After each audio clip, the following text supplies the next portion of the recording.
Hi!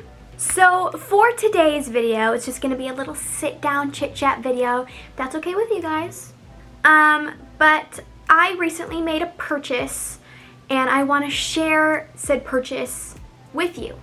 If you saw the title, you already know what I bought, but I want to explain to you why I bought books. One of the reasons is a booktuber called Books and Lala. She is a Canadian booktuber, and she also kind of like implements family vlogs into her bookish content, and she's just amazing. I love watching her videos, and she talks very passionately about her love of books and about the books that she's currently reading, and she shares a lot of her opinions on books, as booktubers do. But after having watched so many of her book reading vlogs, I made a list in my head of some books that she mentioned that I feel like I would be interested in. Another reason why I decided to start picking up the hobby of reading again was because of Emma Chamberlain. She recently made a podcast and like a couple of YouTube videos about her newfound love of reading.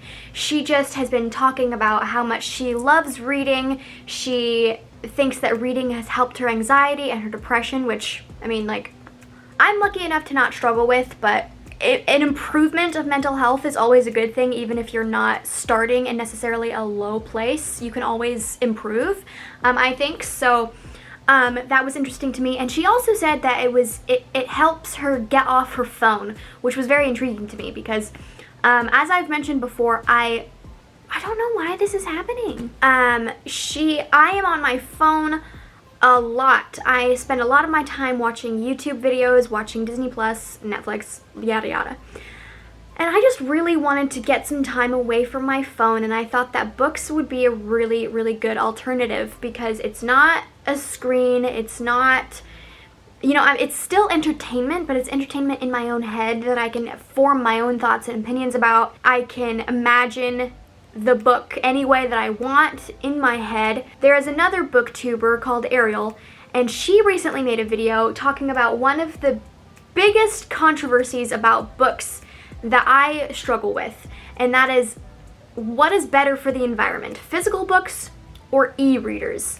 And she made a video about that, and she basically, I'm not going to go into all of that. If you want to see her video about it, I'll link it below. But she basically was giving the pros and cons of physical books versus ebooks and their impact on the environment. And basically I came to the conclusion that as long as I'm buying secondhand books and I'm not purchasing any new books, any excessive books, I'm only buying books that I know I'm gonna read, it'll be a good little middle ground. And I do really like the idea of physical books because, like I said, it's not a screen, and I like having books as a decoration. I really want to get a bookshelf. And now I'm going to start talking about the books that I bought. Now, I'm going to be very candid with you. I got these books, I think a week and a half, maybe 2 weeks ago now, and I did already complete one of them because it was just so good and enthralling, and I couldn't put it down. And that book is The Woman in the Window by A.J. Finn. I got this because when Kayla from Books and Lala was talking about it, she read it in one of her bookathons, or her reading-a-thons, or read-a-thons.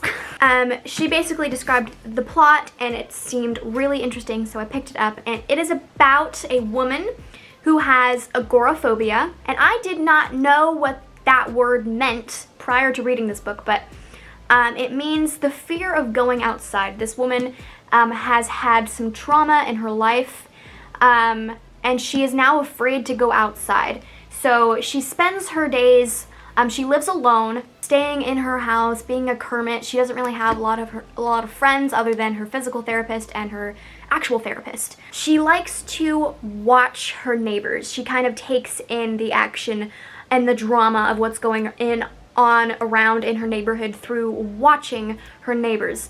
And one day when she's looking out the window, she sees something very terrible happen, and it's basically a really it's a psychological thriller. It's like, is it real? Is it not? Is she making it up? Is she crazy?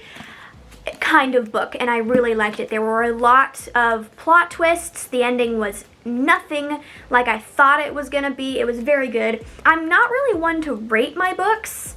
Maybe once I start reading a bit more books, I'll get better at rating my books. But on Goodreads, I rated this 4, but I did like this one, and I did finish it in about a week, and it is very good. I do recommend it. The next book that I got is I Am Not Your Perfect Mexican Daughter by Erika L. Sanchez.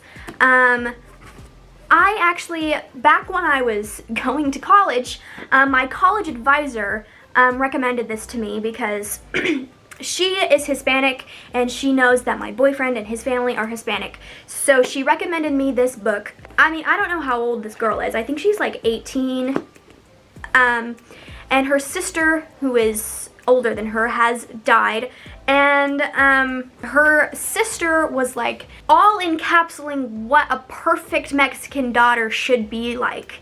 And she, the main character, is not in any way the way that her parents want her to be. And so her sister has died, and after her funeral, she starts to learn a little bit more about what her sister was like. Some secrets that she had been keeping from her family, like her life outside of her family. And she kind of discovers that maybe she's not as perfect as she thought she was originally.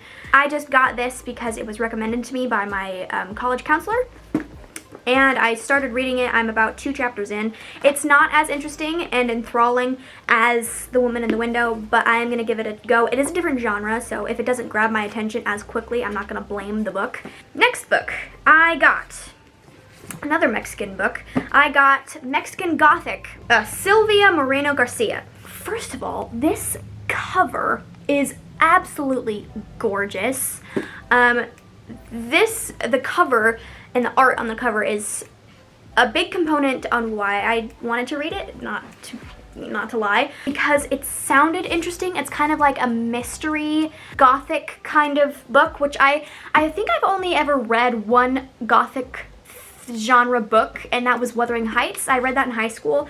I should reread that because I remember not completely hating it, but I was only like 17 or 16 when I read it, so I didn't appreciate it for what it was. So I should reread it.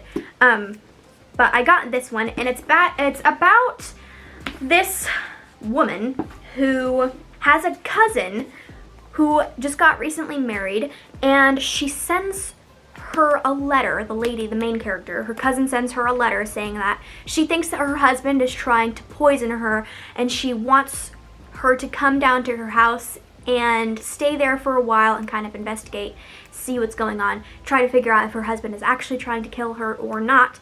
And I don't know. I don't know exactly what this book is about. I've just heard a lot of good things about it, and I'm excited because I'm excited for the mystery. The Night Circus by Erin Morgenstern.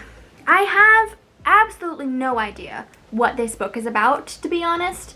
I just know that it is about a circus. There are some magical elements in it, and I thought it sounded pretty interesting.